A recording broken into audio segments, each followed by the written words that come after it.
it's time to dive into Russian Doll, which, Yes. Haleigh, you, per usual, highly recommended to me, and eventually I did get around to watching it, and do you want to explain what it is? Actually, all right, explain what it is super quick. We'll give very brief, non-spoilery thoughts to anybody who hasn't tapped into it yet, and then we'll move on to spoilers. Sure. So Russian Doll is, I brought it up in our our last episode because it is very similar in setup to Happy Death Day. It is Natasha Lyonne plays a woman who is at her 36th birthday party.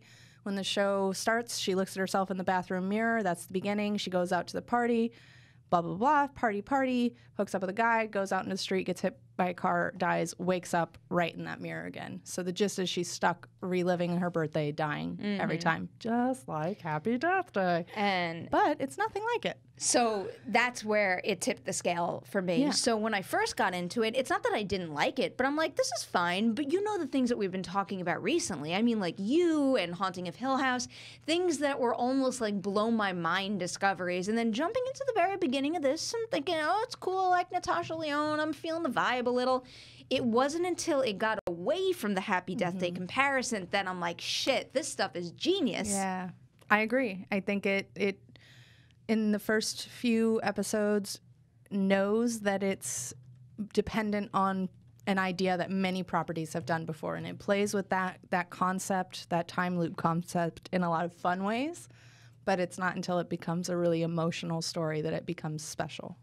Exactly. Well articulated. Thank All you. right. Surprising today. So we recommend checking out Russian Doll, Very basically. much so. I love it. I gave it a wildly positive review. Spoilers! Spoiler time! So if you have not watched all of Russian Doll yet, go do so, and It's a then very come right quick back. watch, too. Yeah. What was it, like 25-minute episodes? Yeah, and I think there's 8 of them. Yeah. So go watch, come back. This is your one and only spoiler warning. We are diving into Russian Doll spoilers right now. So the first, 3 episodes? I'm like, cool. And then we hit episode 4 and they introduce Alan, and I'm like, oh, this is interesting. And then as they start to kind of reveal the little connective tissue between the two of them, I was more and more hooked. And that was the point where, so at the very beginning, I was thinking, oh, how am I going to binge watch all this? Because 1, 2, and 3 didn't really end in a place that made me say, oh, must queue up the next one. After episode 4, that feeling firmly set in, and I flew through it all. Yeah.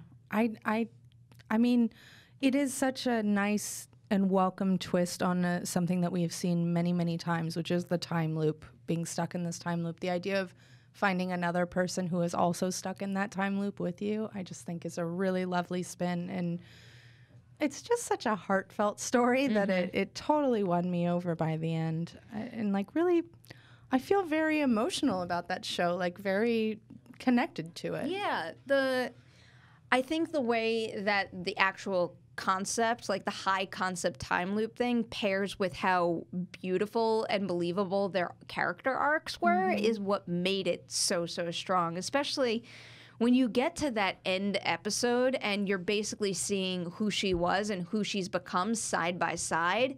That's when I kind of like stepped back and started to think to myself, like holy shit, you know, the pressure, being forced to kind of reassess the value of life and how you're living it is a really, really powerful thing. And we're seeing it within the confines of this really singular episode. And I thought that was really, really powerful in a way that it kind of, you know, seeps off the screen and it makes you rethink what you do in your own life.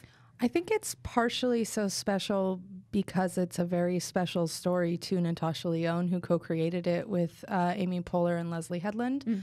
Leslye Headland is someone we do not talk about nearly enough. She's so fabulous. I watch both Bachelorette and Sleeping with Other People. I love Bachelorette. It's very good. I love them both, and they're both on Netflix. And I can't tell you how often I'm like, ugh, I'm going to bed. I don't want to start a movie. I'm just going to put on Sleeping with Other People again.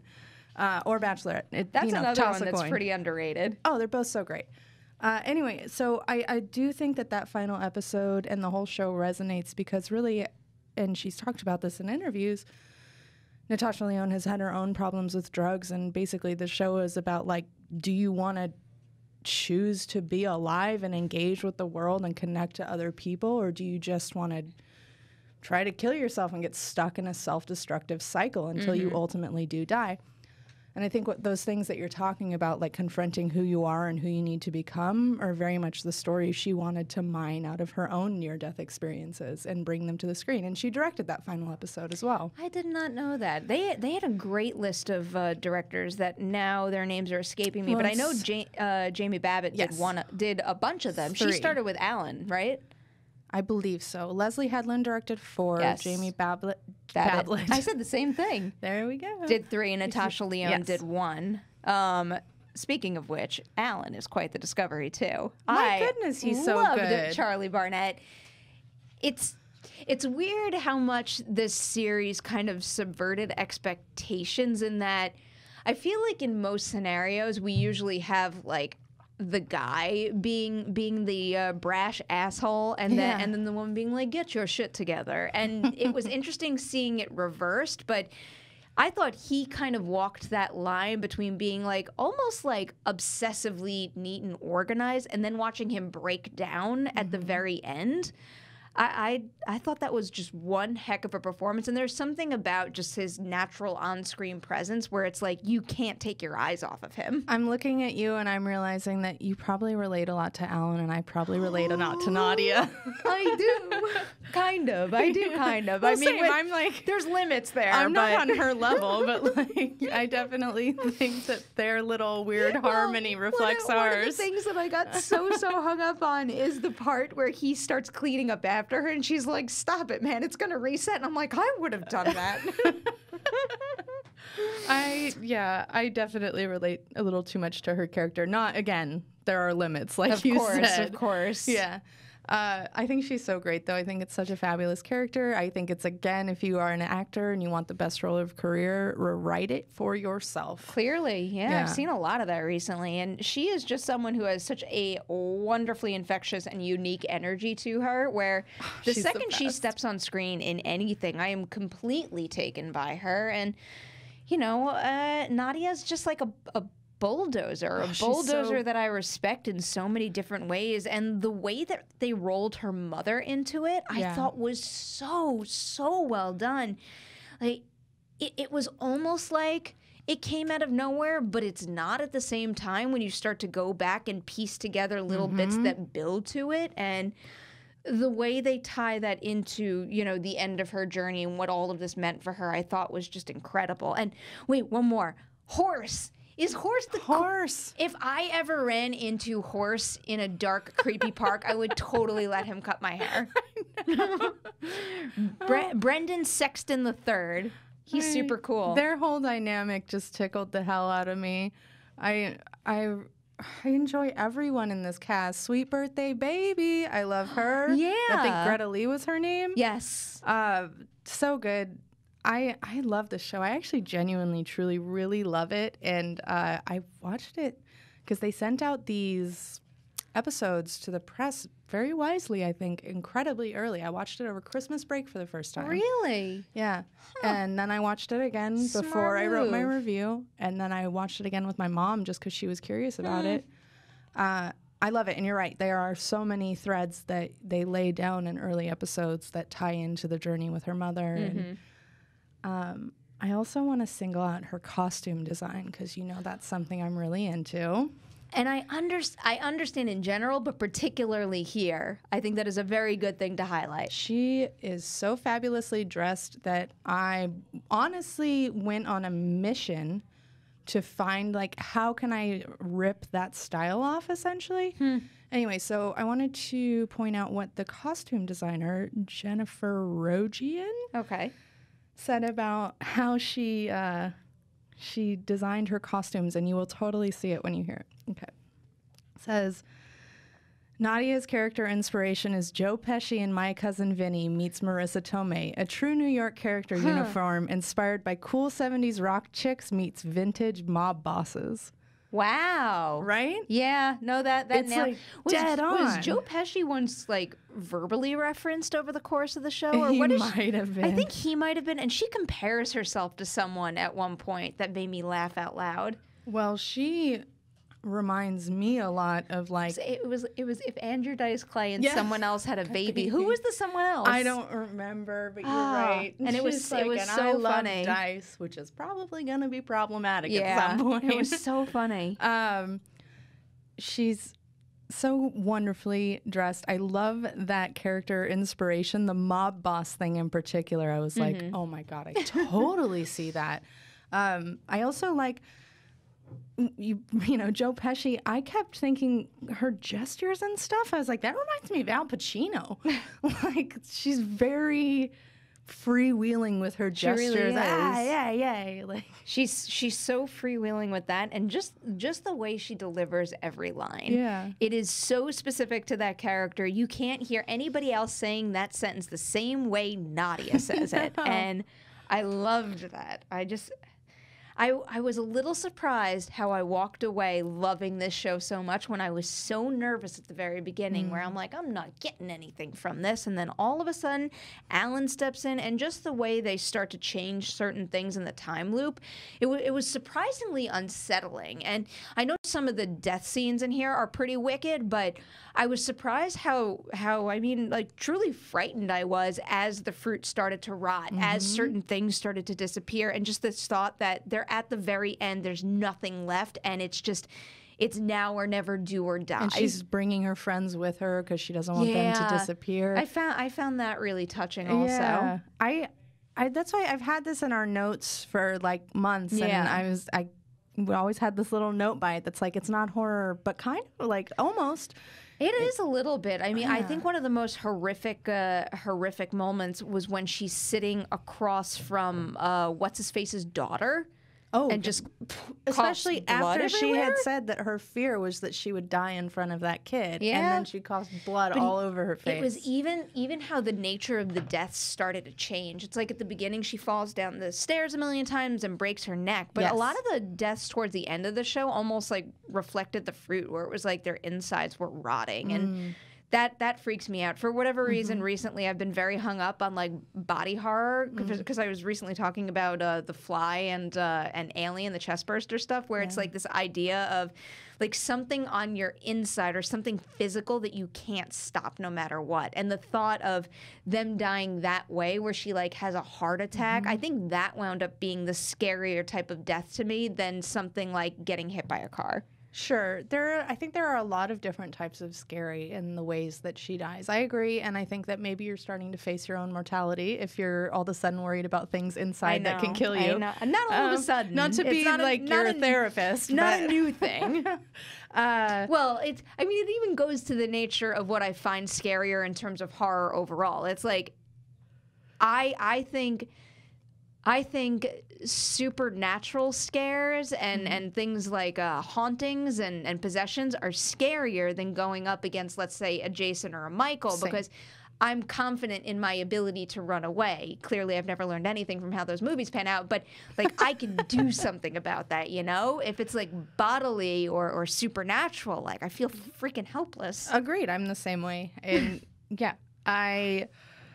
so in that way, some of the other elements that made me feel really helpless, like, was one that really stood out to me was when she choked on that fucking chicken wing.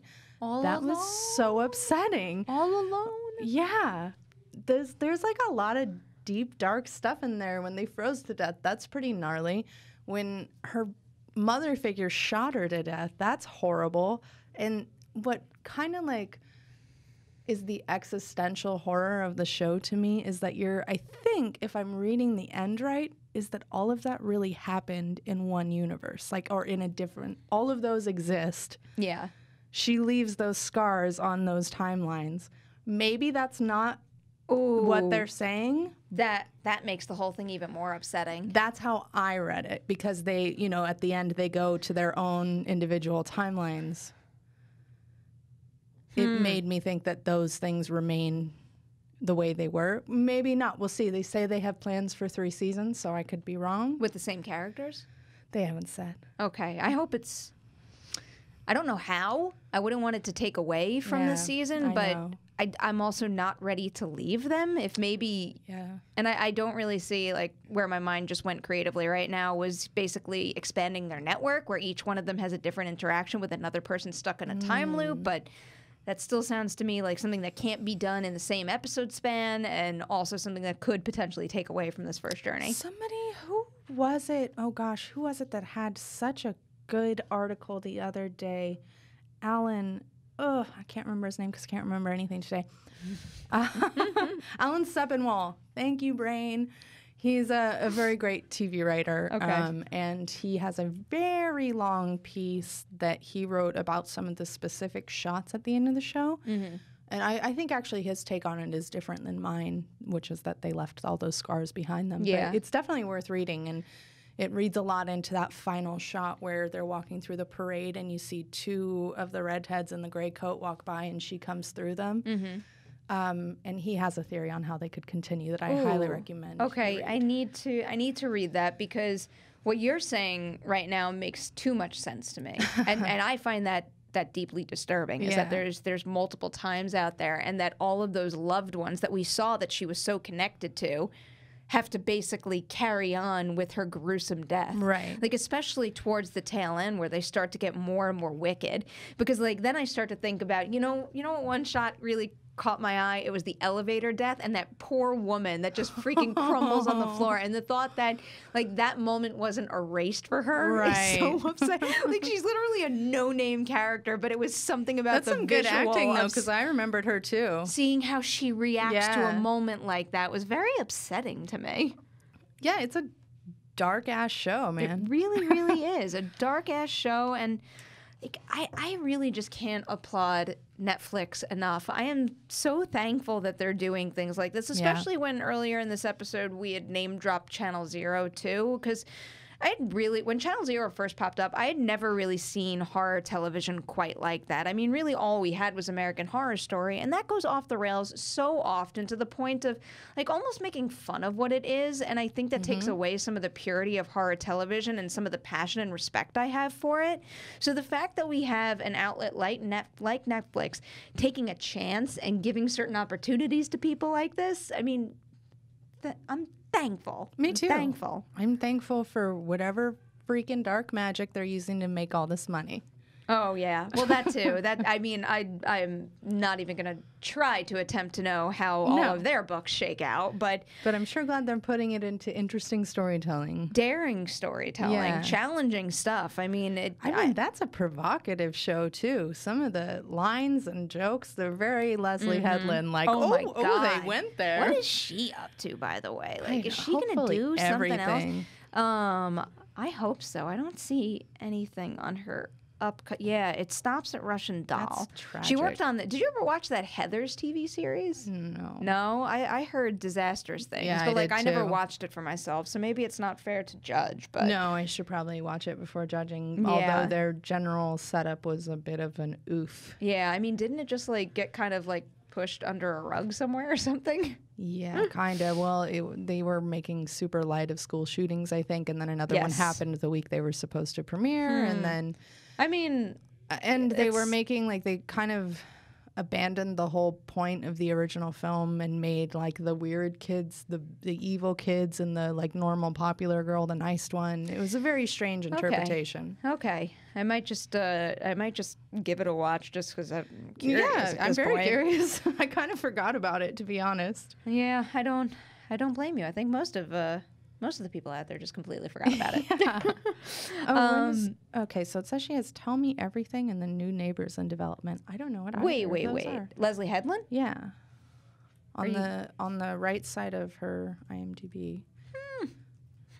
I don't see any of this. But I just hope she has something in the works because she needs to keep... Oh, I see them now. I see them. So it looks something, like... a script and optioned. So... Let's see. Tell Me Everything is also at Netflix. And New Neighbors has not been updated since February 22nd, 2017, which is usually a sign of it not moving forward. Well, this one is from October of last year, so Yeah, hopefully tell that's a me different anything. Yeah, looking out for that. Netflix. Tell me everything. It is 6 close students in a small New England town college wrestle with the normal tensions of relationships and friendships until one of them is murdered. Yeah, that sounds like a very Leslye Headland project to me. Totally. I'm Good into it. for her. I'm glad there's something on the books.